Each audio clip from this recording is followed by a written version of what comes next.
पढ़ रहा था कि दुश्मने अहमद पे शिद्दत कीजिए, वाह, मुल्हिदों से क्या मुरव्वत कीजिए, कीजिए चर्चा उन्हीं का सुबह शाम, जाने काफिर पर कयामत कीजिए। और हम सुन्नियों का तो ये अकीदा है कि या रसूल अल्लाह हश्र तक डालेंगे हम पैदाइशे मौला की धूम, मिसले फारस नजद के किले गिराते जाएंगे और खाक हो जाएं अदू जलकर, मगर हम तो रजा दम में जब तक दम है जिक्र उनका सुनाते जाएंगे। हजरात मोहतरम अजीज़ान गिरामी वकार, आज की इस पाकीज़ा महफिल में जितने लोग शिरकत की सआदतें हासिल कर रहे हैं वो अपने नसीबे पे रक्स करें, इसलिए कि महफिले मिलादे मुस्तफ़ा में आने वाला अगर कोई दौलतमंद हो और सोचे कि मैं दौलतों से भरपूर हूं, मुझे जाने की जरूरत क्या है, किसी गरीब के दरवाजे पर नबी के जिक्र की महफिल सजा दी जाए, कोई सोचे मैं तो बड़ी सी बड़ी हवेली का मालिक हूं, मैं मिलादे मुस्तफ़ा में क्या करने जाऊं, कोई सोचे मेरे पास तो तिजोरी भरी पड़ी है, मुझे क्या गरज है नबी की महफिल में जाने की। तो देवरा वालों, ये जुमला आप हजरात नोट करके जाइएगा कि मुस्तफ़ा की महफिलों में आने के लिए हवेली का बड़ा होना जरूरी नहीं है, तिजोरी का भरा होना जरूरी नहीं है, मालो मता के अंबार का होना जरूरी नहीं है, बड़ी गाड़ी और लग्जरी लाइफ होना जरूरी नहीं है। मैं तो कहता हूँ मुस्तफ़ा की महफिल में कोई हवेली से नहीं आता है, कोई तिजोरी से नहीं आता है, कोई दौलत से नहीं आता है, कोई सरवत से नहीं आता है, अमा मुस्तफ़ा की महफिल में वो आता है जिसका बुलावा मदीना शरीफ से आता है। सुभान अल्लाह, नारे तकबीर, नारे रिसालत, उलमाए अहले सुन्नत, इमाम अहमद रजा कॉन्फ्रेंस, नारे तकबीर। बरेली का इमाम कहता है हश्र तक डालेंगे हम। अरे बोलो ना सुभान अल्लाह। हाँ, मैंने कह दिया ना, मैं किसी आशिक की आशिकी पढ़ने लगा हूँ। आला हजरत अजीमुल बरकत मुजद्दिदे दीन व मिल्लत जबलुल इस्तकामत कंजुल करामत इमाम अहमद रजा खां फाजिल बरेलवी अलैहि रहमतो व रिजवान को आजकल के कुछ पागल मौलवी समझने की कोशिश कर रहे हैं। मैं कहता हूँ मियाँ, अहमद रजा को समझना इतना आसान नहीं है, इसलिए कि अहमद रजा किसी अगरबत्ती बेचने वाले मौली साहब का नाम नहीं, अहमद रजा आशिके मुस्तफ़ा का नाम है। इसलिए अहमद रजा को नापने के लिए तुम में इल्म का होना जरूरी है, और इल्म होना काफी नहीं है। जिसके सीने में इल्म दीन मुस्तफा भी हो और इसके रिसालत भी हो, अहमद रजा सिर्फ उसी के समझ में आएंगे। सुभान अल्लाह, नारे तकबीर, नारे रिसालत, उलमाए अहले सुन्नत, माशाअल्लाह, बहुत खूब। हाथों को उठा के एक मर्तबा मचल के कह दो लब्बैक या रसूल अल्लाह। ओए, रात के 11 बज के गए हैं, 12 बजने के करीब हैं। दीवानों मस्तानों, रात के इस हिस्से में दुनिया को बिस्तर की हाजत होती है, रात के इस हिस्से में दुनिया को आराम की हाजत होती है, रात के इस हिस्से में दुनिया सुकून चाहती है, रात के इस हिस्से में दुनिया बिस्तर पर लेकर मोबाइल लेकर इंस्टा पे रील स्क्रॉल करने का हुनर रखती है। लेकिन नबी का जो सच्चा गुलाम होता है, नबी की महफिल में बैठकर सारी दुनिया को ये पैगाम देता है कि सारी दुनिया को नींद आ गई है, उनका दीवाना बेदार है। सुभान अल्लाह, क्या कहने, बहुत। तो मचल कर अपने मुस्तफा को पुकार के कहो लब्बैक या रसूल अल्लाह, और जिंदगी से कहो लब्बैक या रसूल अल्लाह। ये नारा लगाते रहो सफर में और रहो तो लगाओ, हदर में रहो तो लगाओ, घर में रहो तो लगाओ, दुकान में रहो तो लगाओ, मकान में रहो तो लगाओ, खेतों खलियान में रहो तो लगाओ, और खाली खुद न लगाओ, नस्लों के घुट्टी में पिला दो। इसलिए कि लफ्ज़ या रसूल अल्लाह का पावर बड़ा मजबूत है। जिसे यकीन ना आवे वो तारीख के सफाहात पलट कर देख ले, इतिहास के पन्ने उलट कर देख ले, हिस्ट्री का पेज पेज खंगाल कर देख ले कि लफ्ज़ या रसूल अल्लाह का पावर क्या है। तो तारीख का एक एक पन्ना, इतिहास का एक एक सफा, हिस्ट्री का एक एक पेज चीख चीख कर गवाही देगा कि लफ्ज़ या रसूल अल्लाह का पावर तो ये है कि वक्त का अबू बकर लगा दे तो सिद्दीक अकबर हो जाए, उमर लगा दे तो फारूक आजम हो जाए, उस्मान लगा दे तो जुन्नुरैन हो जाए, अली लगा दे तो फातह खैबर हो जाए। तभी तो सुन्नी कहते हैं या रसूल अल्लाह के नारे से हमको प्यार है, जिसने ये नारा लगाया उसका बेड़ा सुभान अल्लाह। नारे तकबीर, नारे रिसालत, उलमाए अहले सुन्नत, मसलके आला हजरत, नारे तकबीर। आजकल कुछ लोग पागल हैं हजरत, जो कहते हैं कि जिक्र है जिक्र मुस्तफ़ा, महफिल है जश्न गौसुल वरा, शादी के मौके पर जश्न शादी खाना आबादी, गरीब नवाज की छठी आए तो जश्न गरीब नवाज, साबिर कलियरी का उर्स आए तो जश्न साबिर कलियरी, वारिसे पाक का उर्स आए तो जश्न वारिसे पाक, हजरत मखदूम सिमना का उर्स आए तो जश्न मखदूम सिमना। लेकिन इन सुन्नियों को न जाने क्या हो गया है कि जब बात किसी महफिल में होती है, जिक्र गौसे आजम का होता है, महफिल गरीब नवाज की होती है, महफिल साबिर कलियरी की होती है, तस्किरा आला हजरत का क्यों होता है? लोगों के पेट में ये खलबली मचती कि नहीं मचती? जिक्र महफिल किसी और के नाम पर मंसूब है और जिक्र अहमद रजा का हो रहा है। हमने कहा मियां अहमद रजा इतनी आसानी से समझ में नहीं आई। एक साहब उठे, कहा सुन्नियों तुम बड़ा अहमद रजा कर रहे हो, तुम्हारे आला हजरत का जलवा हिंदुस्तान से बाहर नहीं गया। एक साहब बड़का अक्लमंद बैठे थे, कहा नहीं थोड़ा बाहर भी निकला है, पड़ोस के मुल्कों में गया है। कहा कौन कौन से मुल्कों में गया होगा? कहा हिंदुस्तान से निकला पाकिस्तान, पाकिस्तान से घूमकर बांग्लादेश, बस इसी 2-3 देशों में रह गया है। हमने कहा इधर आओ, कभी तुम गए हो पाकिस्तान? बोला ना। हमने कहा अब्बा? बोला ना। हमने कहा दादा? बोला ना। तो हमने कहा फिर सवाल नहीं पैदा होता कि परदादा बहराइच देखे हो और तुम बात कर रहे हो बांग्लादेश और पाकिस्तान की। किसने बता दिया? का मेरे मौली साहब ने। हमने कहा जाहिल हैं तेरे मौली साहब, कभी आ मेरे आलिमों के पास, इनसे पूछ के अहमद रजा का जलवा कहां कहां है, इनसे जान के अहमद रजा का जलवा कहां कहां है।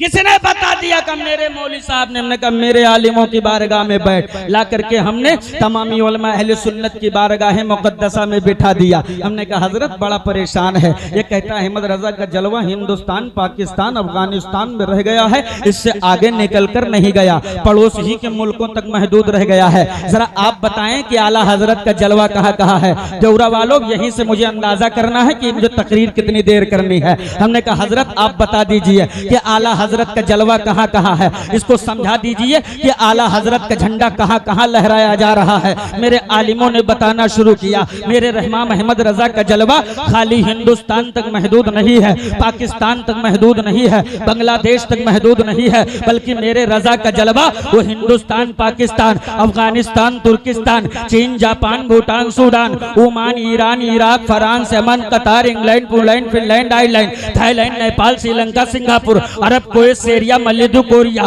दक्षिणी Korea, Burma, Jordan, Israel, Philippine, मैनिया, बल्गारिया, जानिया, जाम्बिया, कैलिया, थाइयोपिया, लियोपिया, एस्टोनिया, इंडोनेशिया, साइप्रस, लाओस, मिस्र, Italy, Germany, Romania, Mali, Nigeria, हमारे दुनिया के कोने कोने का, चप्पे चप्पे का, गोशे गोशे का, खित्ते खित्ते का नजारा कराया तो घुटनों के बल आकर ये कहने पर मजबूर हो गया कि मौला वादी रजा की को है, हिमाला रजा का है, जिस समत देखिए वो इलाका रजा का है। नारे तकबीर, नारे रिसालत, उलमाए अहले सुन्नत इमाम अहमद रजा कॉन्फ्रेंस, नारे तकबीर।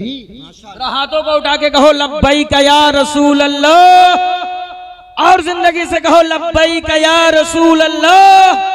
हमें तो फख्र है, जरा रंगे कादरी में एक मर्तबा अल्हम्दुलिल्लाह, न जाने कितना बकरा खाते हैं उनके नाम पर, न जाने कितना मुर्गा हजम है हमारे पेट में उनके नाम पर। एक मर्तबा जरा रंगे कादरी चढ़ाकर इन उलमा को बता दो कि तुम सुनाने आए हो तो हम भी सुनने आए हैं। हाथों को उठा के पूरी ताकत से बोलो लब्बैक या रसूल अल्लाह। माशाअल्लाह, अब चढ़ा जरा रंगे कादरी। हाँ, ये रंग चढ़ा के रखिएगा, इसको उतरने मत दीजिएगा। इसलिए दुनिया का वाहिद ऐसा रंग है जिसे दुनिया की कोई भी तेजाब की कंपनी ऐसा एसिड नहीं बना पाई जो इस रंग को फीका कर सके। ऐसी कोई एसिड ही नहीं बनी। और ऐसा नहीं है देवरा वालों कि इसे फीका करने के लिए एसिड बनाई नहीं गई, बड़ी बड़ी कंपनियां लगाई गई हजरत, बड़ी बड़ी फैक्ट्रियां जमाई गई। किसी कंपनी का नाम रखा नदवा, किसी का देवबंद। अब उलमा की दुआएं चाहता हूं, इतनी चालाकी और इतनी शफाकी के साथ काम किया गया कि शीशी पे ब्रांड का नाम लिखा तौहीद और मैन्युफैक्चरिंग का शहर चुना मक्का।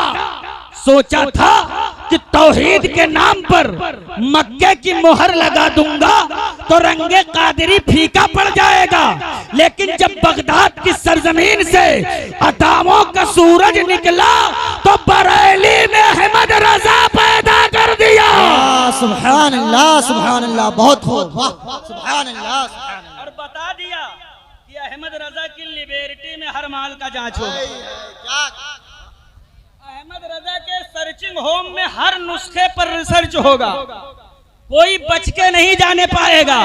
जो माल डुप्लीकेट होगा कहेगा मुस्तफा मेरी तरह है, नबी बड़े भाई हैं, मुस्तफा मरकर मिट्टी में मिल गए माज़अल्लाह। लेकिन जो माल ओरिजिनल होगा कुफ्र की छाती पे चढ़कर बाबांगे दोवल डंके की चोट पर बोल पड़ेगा या रसूल अल्लाह, उन्हें जाना उन्हें माना, न रखा गैर से काम, लिल्लाहिल हम्द में दुनिया से मुसलमान। सुभान अल्लाह, सुभान अल्लाह, बहुत खूब, वाह, जिंदाबाद, जिंदाबाद। कहना इतना चाहता हूँ कि अल्लाह का करम है कि उसने हमें मजहब इस्लाम अता किया, और बेपाया करम है कि उसने मसलके आला हजरत अता किया। और सुनो, करम बालाए करम है कि दयारे सैयदे सालार अता किया। आज मेरे नस्लों के वजूद से डर का खात्मा जिस जात ने किया है उस जात को दुनिया सैयदे सालार मसूद गाजी कहती है। हमारे आपके घरों में बहन बेटियों के इज्जतो तकद्दुस सलामत है, ये कुर्बानी का सदका है सैयदे सालार मसूद गाजी के। बोलो है कि नहीं है? हमारे और आपके घरों के चूल्हे खैराते मसूद गाजी पर जल रहे हैं, या बताओ यकीन और ईमान है कि नहीं है? आज अगर मेरी आबादियों से अल्लाह अकबर की सदाएं बुलंद हो रही हैं, ये मसूद गाजी की अता है कि नहीं है? कुछ पागल अड़ियल हैं जो मसूद गाजी को गालियां देते हैं। तुमको झगड़ा करने की जरूरत नहीं, हम तो मजहब इस्लाम वाले, अपना काम ही अमन फैलाना है। बोलो है कि नहीं है? भाईचारा कायम करना यह मजहब इस्लाम का सबसे पहला जीना है कि नहीं है? तो अल्लाह का करम है कि हमें सैयदे सालार मिले हैं। अरे बोलो सुभान अल्लाह, बड़ी धीरे से सुभान अल्लाह बोलो। अब की सर्कस ना देखे पाए हो, यही तो ना गुस्सा ना। हाँ, अगर मेला बंद होके बहुत कुछ गलत है, लेकिन बहुत कुछ सही भी है। आज की रात पूरे इलाके का नौजवान नौटंकी में मस्त होता है। कभी हमने ये गौर किया है कि जिस दर पे हम आए हैं ये दर किसका है? कभी हमने तवज्जो किया है कि जिस चौखट पर हम खड़े हैं, नाच गाना गाजा बाजा में मस्त हैं, ये चौखट किसकी है? अमा ये उस जात की चौखट है कि जिसने 18-19 साल की कड़ियल जवानी को सिर्फ इसलिए कटा दिया, सिर्फ इसलिए कुर्बान कर दिया ताकि नाना की उम्मत के बेटियों की अजमतों की हिफाजत हो सके। मेरे कौम के जियालो, जब तुम उन्हीं के दरबार में नाच गाने में मस्त रहते होंगे, उस वक्त कल्बे सैयदे सालार पर क्या गुजरती होगी?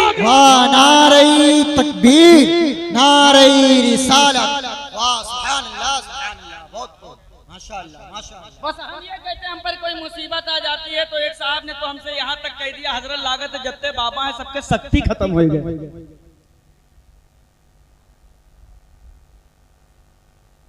खेत चरे गधा महाराजा जुला, जो एक कहावत कहे, गड़बड़ी तुम करो, गड़बड़ी तुम करो और शक्ति बाबा के चली गई। वाह भाई, अमर सैयदे सालार तो उस जात को कहते हैं कि जिसने जब सरजमीने बहराइच पर कदम रखा तो चारों तरफ से कुफ्र ने आपको घेर लिया, दबाने की, डराने की, धमकाने की, नापाक सही होने लगी। एक नहीं, दो नहीं, तीन नहीं, 22 राजाओं की ताजा दम फौज आपके मुट्ठी भर हम नवाबों को घेर लिया। बहराइच की सरजमीन से लेकर घाघरा घाट तक जहां तक निगाह उठती थी, हर तरफ इंसान, हर इंसान के हाथ में चमकती तलवार, हर तलवार का मकसद कत्ले सैयदे सालार। मगर जज्बा देखे अली के शेरे नर का, दुनिया ने कहा था मसूद इलाका छोड़ दो, जान बचानी है, मुल्क छोड़ दो, गर्दन बचानी है, इलाका छोड़ दो। आ गया कछारे हैदरी के शेरे नर को जलाल। आलम तसव्वुर में क्या देखा कि मेरे मसूद गाजी गोया की यही जवाब दे रहे हो। अमा तुम किसे जान की धमकी दे रहे हो? क्या तुमने मुझे पहचाना नहीं कि मेरा रिश्ता किस खानदान से है? अरे मेरा रिश्ता तो उस खानदान से है जहां गर्दनें कट भी जाती है तो नेज़ों पे चढ़कर कुरान पढ़ा करते हैं। नारे तकबीर, नारे तकबीर, नारे रिसालत, या रसूल अल्लाह, मसलके आला हज़रत, जिंदाबाद, मजहबे इस्लाम, जिंदाबाद, मजहबे इस्लाम। जिंदाबाद। माशाअल्लाह माशाअल्लाह माशाअल्लाह। ज़मीने हिंद पर तेरा बड़ा एहसान है गाजी, ज़मीने हिंद पर तेरा बड़ा एहसान है गाजी, यहाँ के जर्रे जर्रे पर तेरा फैजान है गाजी। वाह जिंदाबाद। मगर अफसोस, अफसोस, अगर महल्ले में कोई एक औरत ये मिन्नत मान ले कि या गाजी सरकार इस बार अगर हमारे घर में पोता आ गया तो आपके दरबार में जोड़ा बकरा लाऊंगी, तो वो जोड़ा बकरा इधर छोड़ना क्या हुआ, पूरे महल्ला की औरतें तैयारी बना लेती हैं। फलनवा के फातिया जई टराली मागिन बैठे थे। बोलो सही है कि गलत है? अरे जोर से बोलो, सही है कि गलत? सच्चाई है ना? मेरी कौम की शहजादियों, एक बात बहुत पते की, शायद आपको नहीं पता है इसीलिए भर भर के जा रही हो। आज मैं तुमको बता के जा रहा हूँ, इंशाल्लाह आज के बाद कभी नहीं जाऊंगा। ये सैयदे सालार मसूद गाजी के दरबार में जो बकरा ले जाया जाता है, ये दरअसल क्या है? इन उलमा से जब आप पूछेंगे तो ये उलमा बताएंगे कि एक किस्म का सदका है। क्या है?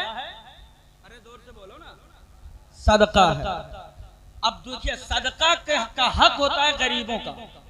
ये भर के लेके गए हैं फुफ्फू को, बहन को, भाई को, पड़ोसी को, चचा को, बाबा को, खाला को, खालू को, पूरे खानदान को एक टराली में भरे। वहां लेके गए, बेचारे सुबह से बनाए एकदम तैयार हुआ तो जो बेचारे वहां भिखारी बैठे हकदार, जिनको खाना चाहिए, वो कटोरा लेकर बड़ी आस बड़ी उम्मीद के साथ इनके करीब आए कि मेरा बच्चा भूखा है, मैं भूखा हूँ, मेरी फैमिली भूखी है, थोड़ा सा इसमें दे दो। तो हमारे कौम के लोगों का रवैया सैयद सालार के दरबार में देखिए, कहते हैं चल के बाहर दूर बैठो, जो भी बड़े भिखारी भर के लाए हैं इनका खवा ले तब तुमका देगा।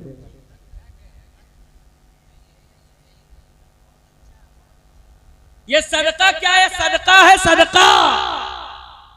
ये हक गरीबों का है, मिस्कीनों का है, मोहताजों का है, मुसाफिरों का है।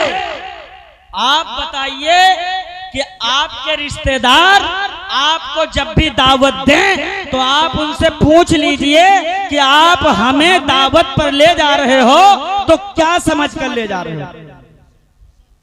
फकीर तो ना समझो, मिस्कीन तो ना समझो।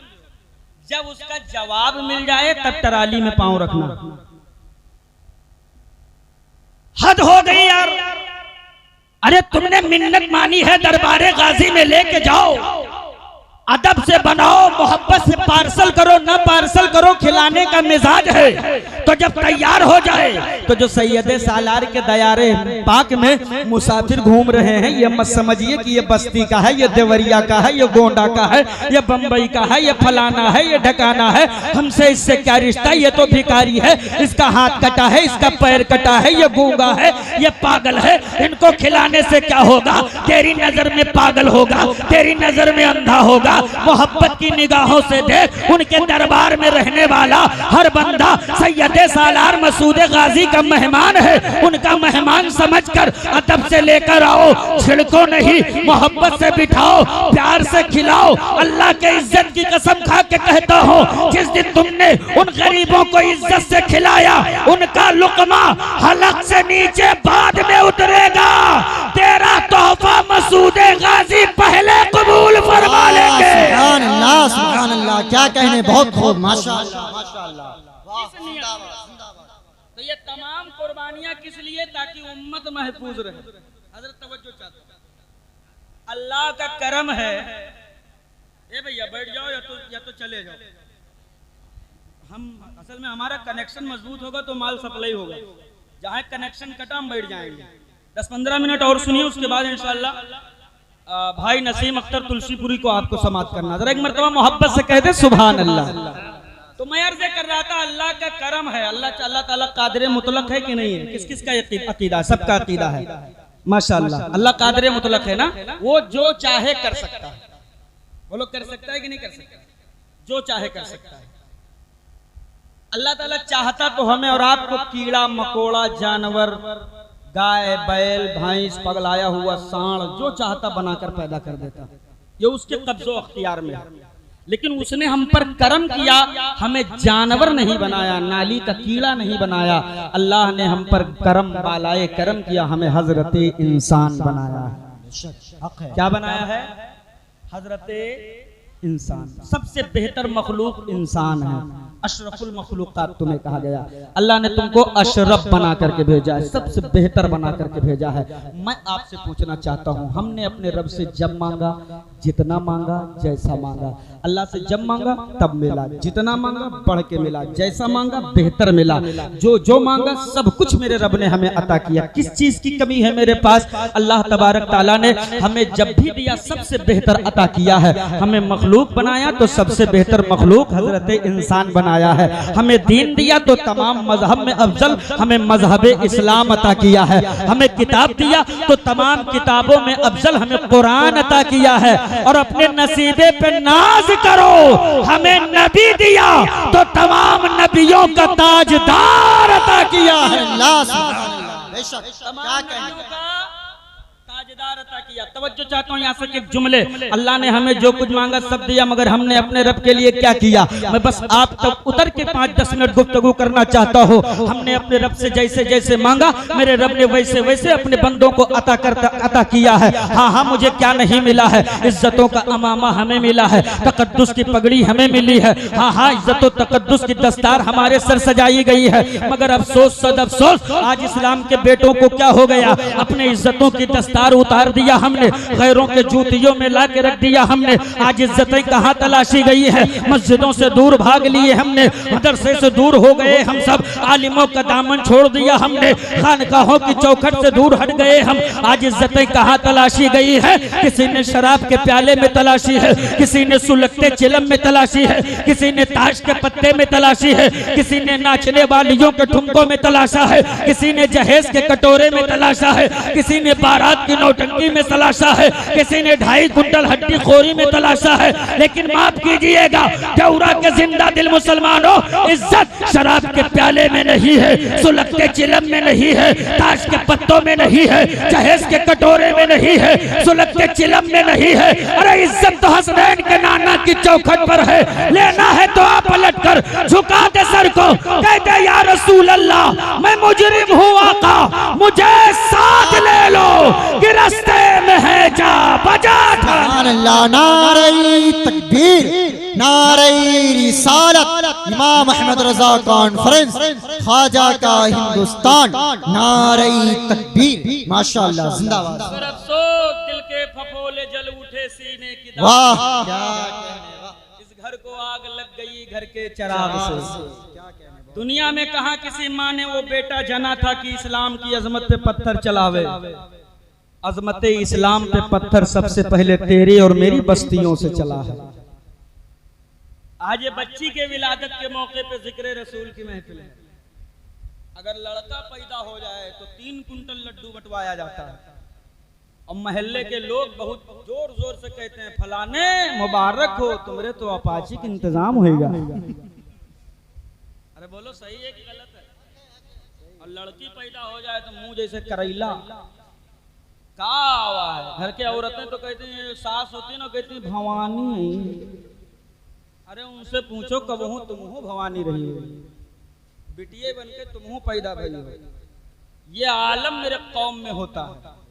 आपको पता नहीं है साहब की बेटियों का मकाम क्या है, आपको पता नहीं है कि बेटियों की अजमत क्या है, आपको पता नहीं है कि बेटियों का तकद्दुस क्या है।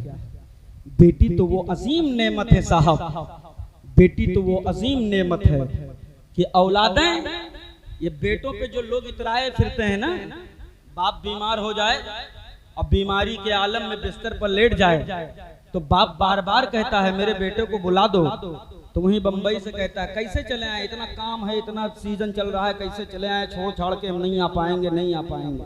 बोलो होता है कि नहीं होता है?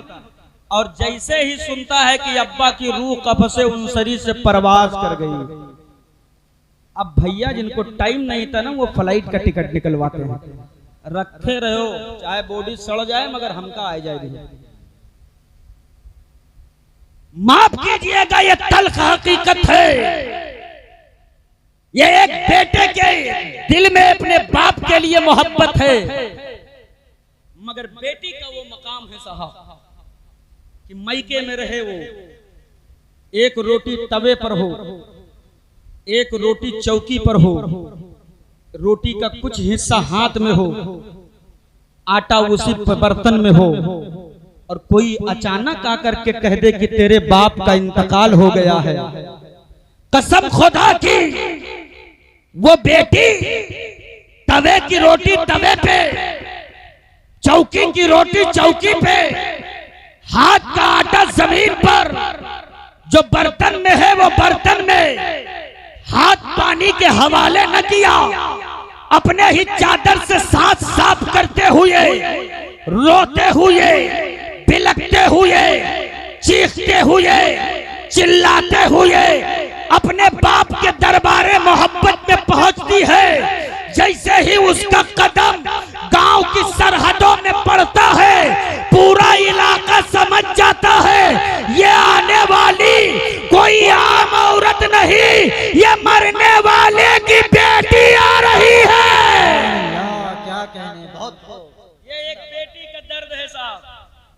आई भैया आए हैं हवाई जहाज से, इन्हों कहीं ला तो नहीं रोज आयली नहीं तो गाँव वाले कहीं अब्बा के जाए तो उनको आंसू ना बहे जैसे काटा खसी देखता है, तो ये चिल्लाने तो कहीं अब्बा चले गए हो, अब्बा तुम चले गए, पड़ौआ को देखिए, अब्बा गोबरवा को बहे। मेरे कौम के जवानों में तुमसे पूछना चाहता हूँ, तुम अपने बाप के लिए तुम्हारे सीनों में दर्द नहीं है? अरे उस बाप ने कितनी मशक्कतों से तुमको पाला, कितने प्यार से तुमको पाला। कभी तुमने सोचा ये जो बेटी है बेटी, इसे इस बात की फिक्र नहीं है अब्बा अब्बा के जाने के बाद जमीन नहीं मिल पाएगी, अब्बा के जाने बाद जायदाद में हिस्सा नहीं मिलेगा, मगर फिर भी ये चीख रही है, चिल्ला रही है, इसलिए कि बाप के लिए अल्लाह ने जो मोहब्बत एक बेटी के सीने में रखा है, शायद वो मोहब्बत किसी और रिश्ते के हिस्से में नहीं आई है। ये सच्चाई है साहब, और इसे हमें कबूल करना होगा, इसे हमें एक्सेप्ट करना होगा। आप बेटी का मकाम जानिए। एक सहाबी रसूल हैं, नाम है हजरत सासा इब्ने नाजिया रजी अल्लाह ताला अन्हु।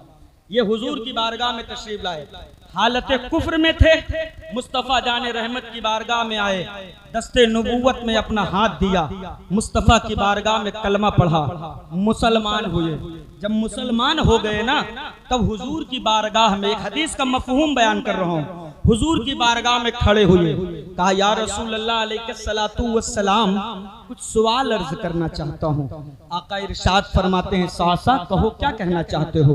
हजरत सासा कहते हैं, या रसूल अल्लाह, क्या किसी बंदे ने हालत कुफ्र में नेकी की हो और फिर ईमान लाया हो, तो क्या वो नेकियों का बदला अल्लाह कयामत में अता फरमाएगा?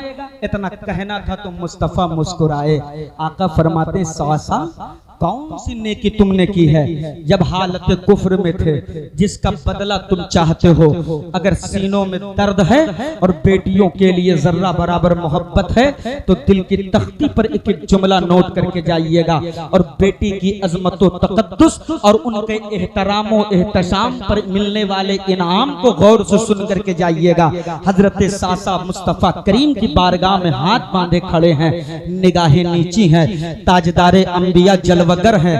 हजरत सासा खड़े हैं, आका इरशाद फरमाते हैं, सासा कहो कौन सी नेकी तुमने की है जिसका बदला तुम चाहते हो?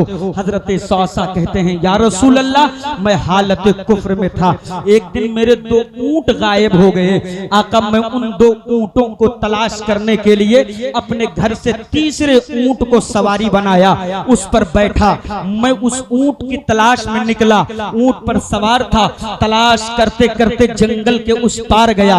एक चरवाहे ने मुझे बताया, फला जगह चले जाओ, एक आदमी है जो यहूदी है, जिसके यहाँ ऊंटों का रेवड़ है, उन्हीं ऊंटों में तुम्हारे 2 ऊंट बंधे हुए हैं। हजरत सासा वहां पहुंचे, देखा कि एक बूढ़ा शख्स बैठा हुआ है, उसके यहाँ मेरे 2 ऊंट बंधे हुए हैं। हजरत सासा कहते, या रसूल अल्लाह, मैं उस बूढ़े शख्स के करीब गया, हमने कहा, ए शख्स, ये जो 2 ऊंट तेरे दरबार में बंधे हैं, ये मेरे हैं, ये गायब हो गए थे, ये मेरे घर से चले आए हैं, मैं इन्हें तलाश करते करते आया हूँ। उसने कहा, ठीक है, अगर तुम्हारे हैं तो तुम लेकर के जाओ, मेरे पास आए थे तो मैंने बांध लिया था। इतने में उस बूढ़े शख्स ने अपने घर की तरफ मुखातिब होकर के कहा, क्या आया, लड़का आई कि लड़की आई? उधर से सदा आई है कि लड़की की विलादत हुई है। उस बूढ़े शख्स ने कहा, मुझे न दिखाया जाए, उस लड़की को ले जाकर के जिंदा जमीन में दफन कर दिया जाए।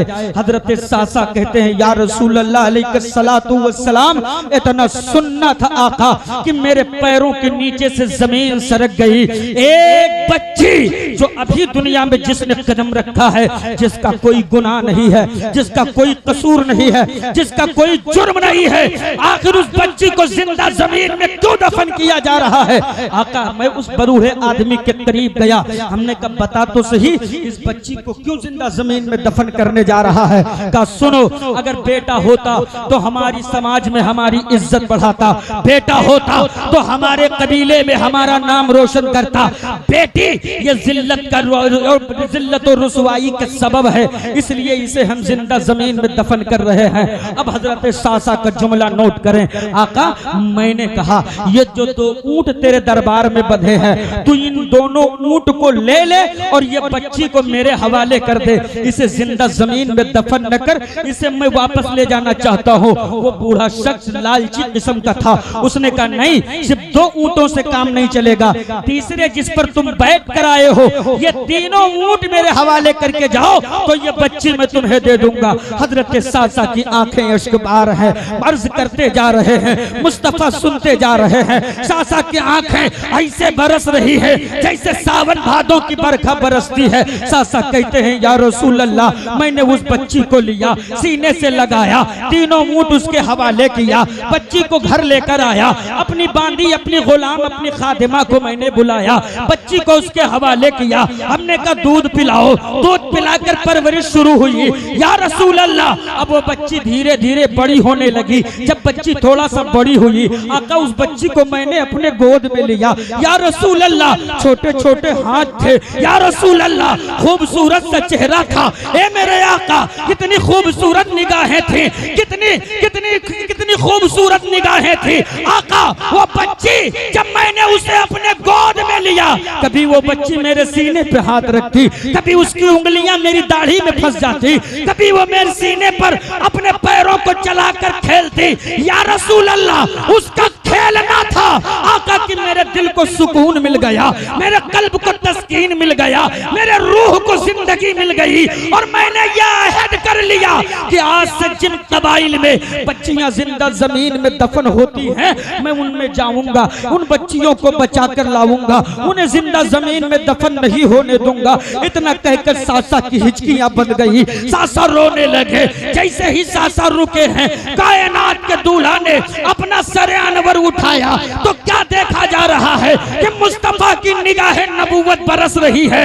आका रो रहे हैं, आका की हिचकियां बन गई है। आका इरशाद फरमाते हैं, सासा रोक क्यों गए, कहो फिर आगे क्या हुआ। हजरत सासा कहते हैं, या रसूल अल्लाह, मैंने अहद कर लिया था, अब मैं मेरी जानकारी में बच्चियों को जिंदा जमीन में दफन नहीं होने दूंगा।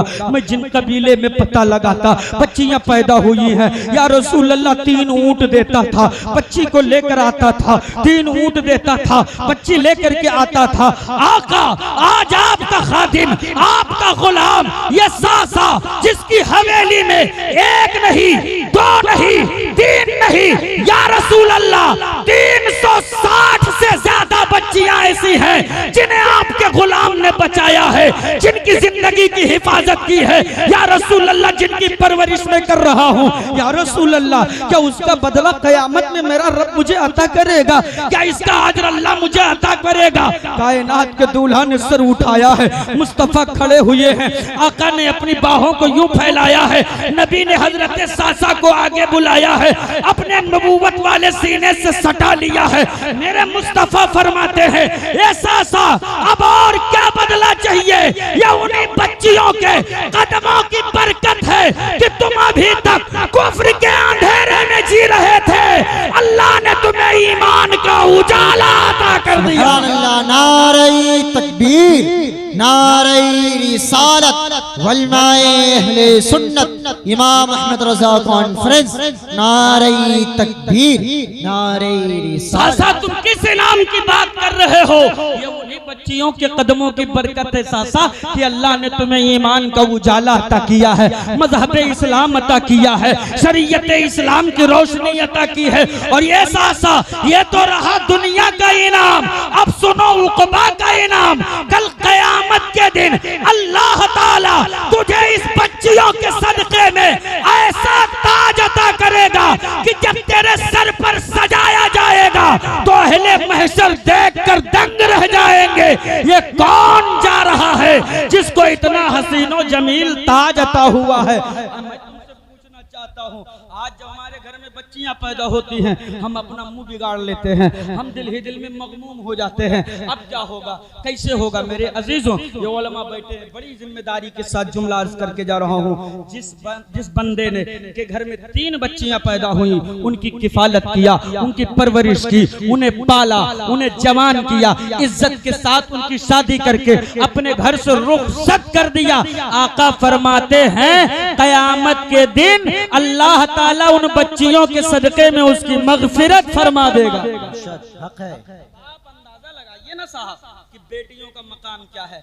बेटियां रहमत बनकर आई हैं, बेटे नेमत बनकर आए हैं। आप किसी भी आलिम से पूछ लीजिए, नेमत का हिसाब होता है, रहमत का कोई हिसाब नहीं होता। बेटियों बेटियों का कोई हिसाब हो, जितना चाहो उन पर खर्च करो, कोई हिसाब नहीं है।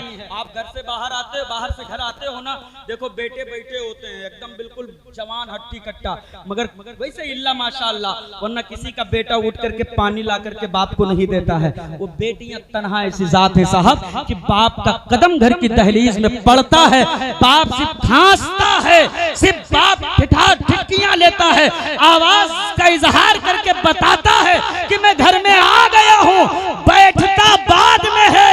बेटियां पानी और गिलास लेकर पहले हाजिर हो जाया करती हैं।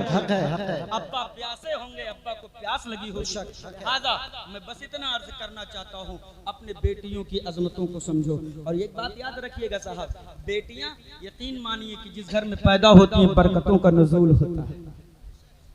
वो आई है, उसको अल्लाह ने भेजा, अपनी मर्जी से नहीं आई है। तो जिस रब ने भेजा है उसी रब के जिम्मे करम पर उसका रिस्क है, उसके रोजी का मालिक मेरा मौला है। अल्लाह ने पैदा किया, अल्लाह खिलाने वाला, अल्लाह पिलाने वाला, शादी ब्याह जो कुछ भी होगा इंतजाम मेरा रब करने वाला है। अल्लाह रब्बुल इज्जत की बारगाह करम में दुआ है कि मौला ताला हम सबको हिदायत सिरातल मुस्तकीम पे अमल खैर की तौफीक रफीक अता फरमाए। हमें अपने बेटियों से अल्लाह मोहब्बत की तौफीक अता फरमाए। अल्लाह हमारे बच्चियों के मुस्तकबिल को ताबनाक फरमाए और अल्लाह ताला हम सबको हिदायत सिरातल मुस्तकीम पे अमल की तौफीक रफीक अता फरमाए। मेरे बोलने में जो भी गलतियां हुई हैं अल्लाह ताला उसे माफ फरमाए। मैं तमाम उलमा को गवाह बनाकर तौबा करता हूं, अस्तगफिरुल्लाह रब्बी मिन कुल्ली ज़ंबि व अतूबु इलैह। सब मिलकर कलमा पढ़ लें, ला इलाहा इल्लल्लाहु मुहम्मदुर रसूलुल्लाह सल्लल्लाहु अलैहि वसल्लम। बड़े गौर से सुन रहा था जमाना, हम ही चल दिए दास्तां कहते कहते। जिंदगी ने वफा किया,